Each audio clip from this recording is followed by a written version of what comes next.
Welcome back to your channel Desi धमाका।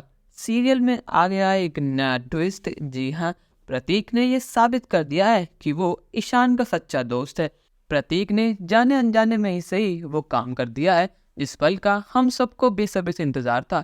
आज दोनों भाइयों का बरात मिलाप हो चुका है। ईशान और चिन्मय आमने सामने आ चुके हैं। प्रतीक ने जब ईशान को फोन करा था वो इसलिए कराता है क्योंकि उसने उसके बड़े भाई यानी चिन्मय को उस रोड पर देखा था। ईशान अक्सर प्रतीक को चिन्मय के बारे में बताता था और ईशान ने चिन्मय की फोटो प्रतीक को दिखाई हुई थी, इसलिए प्रतीक ने चिन्मय को एक बार में पहचान लिया। ईशान वहां जल्दबाजी में पहुंचता है और वो चिन्मय को अपने सामने देखता है तो वो खुशी के मारे रोने लगता है। एक पल को तो ईशान को यकीन नहीं होता कि उसका बड़ा भाई चिन्मय उसके आंखों के सामने है। वो बिना एक भी सेकंड गवाए चिन्मय के गले लग जाता है। वो कहता है कि दादा आप आ गए, इतने टाइम से आप कहाँ थे, आपने आने में बहुत ज्यादा देर कर दी। पर लेकिन चिन्मय के मन में अब भी ईशान के लिए वो नफरत, वो कड़वाहट आज भी है। अक्का साहिब और राव साहिब का प्यार जो चिन्मय को मिलना चाहिए था वो ईशान को मिला। इस बात का गुस्सा, इस बात की नफरत चिन्मय के मन में आज भी है। उसने ईशान को मन से अपने भाई का भी माना ही नहीं, उसने ईशान को वैसे दुश्मन के तौर पे देखा है।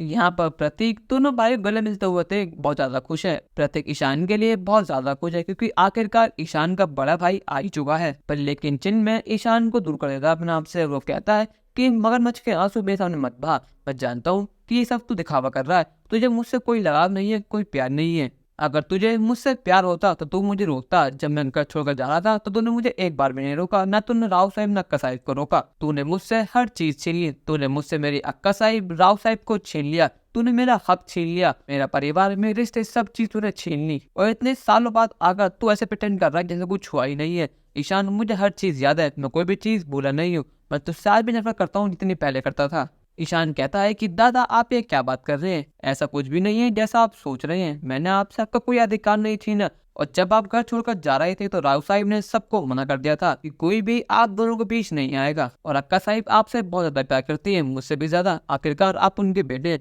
वो आज भी आपको याद करके रोती हैं, वो आज भी आपकी याद में तड़पती हैं, पर लेकिन आप आज तक नहीं आए। पर दादा अब बहुत हुआ, अब आप मेरे साथ घर चलेंगे। यहाँ चिन्मय का सब्र का बांध अब टूट चुका है, उसे बहुत ज्यादा गुस्सा आता है ईशान पर। वो कहता है कि तू यहाँ चला जा और मैं घर बिल्कुल नहीं जाऊंगा, मैं घर सही समय आने पर ही आऊंगा। यहाँ पर ईशान के पीछे पीछे सभी भी आ जाती है क्योंकि ईशान जिस टेंशन में निकला था सभी को उसकी फिक्र हो गई थी। और जब सभी उस जगह पर आती है तो वो समझ जाती है कि ये तो वही जगह है जहाँ उसने शिवम का पीछा करा था और शिवम यहाँ से गायब हो चुकी थी। ये पतिकेट बताता है कि ये ईशान का बड़ा भाई चिन्मय जो उससे कई साल बाद मिलना है। तब सभी सब समझ जाती है कि शिखा में होटल में किसी और से मिलने नहीं, चिन्मय से मिलने आई थी। चिन्मय जाते जाते ईशान को धमकी देता है कि अगर तुम मुझे पीछे आ रहा है, तूने घर में किसी को बताया कि मैं यहाँ पर हूँ, तो मुझसे बुरा और कोई भी नहीं होगा। दोस्तों आपको क्या लगता है, ईशान चिन्मय के मन में जो नफरत है, जो गुस्सा है, उसे कम कर पाएगा और दोनों भाई का मिलन फिर से हो पाएगा या नहीं? अपनी राय हमें कमेंट करके जरूर बताइएगा और चैनल को नहीं सब्सक्राइब तो कर लीजिए। धन्यवाद।